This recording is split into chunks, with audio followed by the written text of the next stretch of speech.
tayari dadangu. Niwe tayari akaandaliwe. Maswali yake mengi yananitia pressure. Mara mbona? Sasa yatakuwa. Uliponiita nilichomshirikisha. Ninashukuru kwa nilisikiliza niliposhtakia kwako. Wanawake ni kufaana. Ninajua nimekukataza mkuu wangu. Bila wewe maskini mwenzio sijui ningefanya vipi. Maji yamenifunga nikabaki kuchekwa. Mungu hamwachi mja wake, kwa maana ni shahidi wa yote. Ila bora daima hauishi Kawaida ya Mungu. Lakini inakujuzu uelewe kuwa dunia ni nyumba ya mtihani.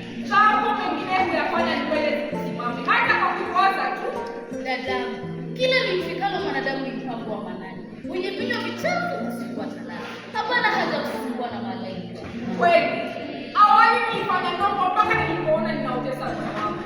Nao maradhi ilipokwisha, daktari akanishauri niachie machuku. Huko ndiko kuvumilia hasa. Tazama faraja ilivyoalika kwako. Faraja? Faraja gani tena na maradhi haya? Maradhi si moja. Yenyewe yamekuja kwa wakati wake. Yangekuja jana hivi, leo hii hatungekuwa na la kusema. Ninaamini Mungu atakuhifadhi na kukusaidia. Amina. Kwa hilo ninashukuru. Maradhi haya ni siku ndio jana. Leo nifikie kwako. Ninaamini utapona. Hospitali aliyokupeleka tena. Ninasikia ina wataalamu. Kweli unajitahidi. Mwenyewe nilipotoka hapa baridi ya kwanza, nilikuwa kibao kwa upepo kiasi tukajirudisha kama chanikapo wakati wa mkubwe. Ulikuwa umeingia kwa rafiki zangu. Ninakuambia. Nataka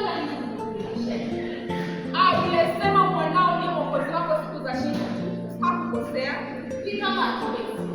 Unajua kile mimi. Mwenyewe ninashukuru kwa hawa walionipa.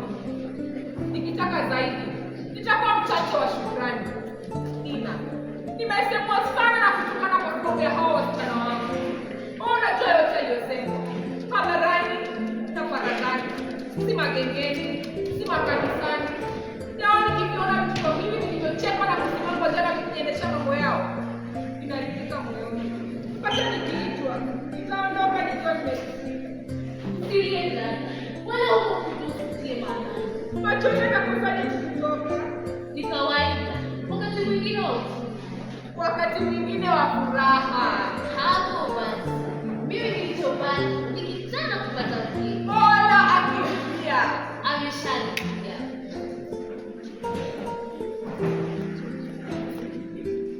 Ala, kumbe ameshachemka. Hata sikuwa na habari. Ni kawaida kupitiliwa wakati kwa ndani. Ninajua sasa kwa taruki. Hivi amekwenda wapi? Hakusema, ameondoka tu. Alikuwa anakuja kutoka huko kwa wenzake kupata chochote. Lakini akapata mwenyewe nilivyohoi. Hata jiko halijaona kibeti. Na hivyo desturi ya wanaume wetu. Na akataka kujua kwa nini sikumwandalia chochote. Na hiyo ni hali yako. Anaona. Lakini nafikiri ni malezi na mafunzo na mtumba kitu. Wanaume wetu hawa hata hawezi kusaidia kupika chombo mpaka sasa tunapokuwa. Afadhali cha kukosa upepo. Hata cha kupumua na dhoruba. Lao ni kukitazama tu. Wakati mwingine nashindwa kuelewa. Wenyewe tunawafanya hivyo. Mila na desturi zetu tunawajenga hivyo walivyo na sisi hivi tulivyo. Kazi zote za nyumbani ni zetu. Yaani, ni kuoga mtu lakini hadi hata chumvi na kuwekwa. Yeye ndio sebuleni, msalani na chumba cha kulala.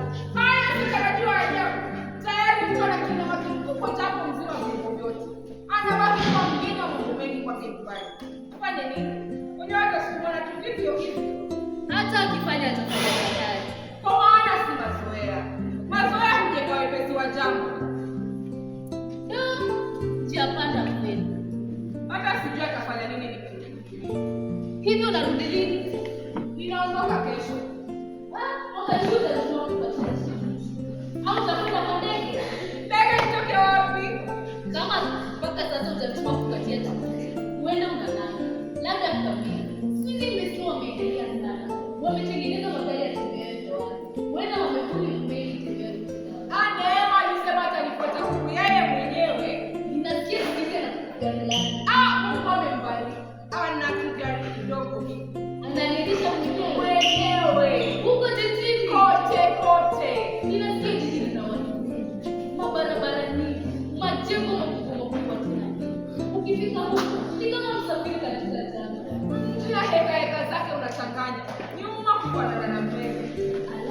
Utasikia wanataka hodari kutoka huko. Wakifika huko sasa.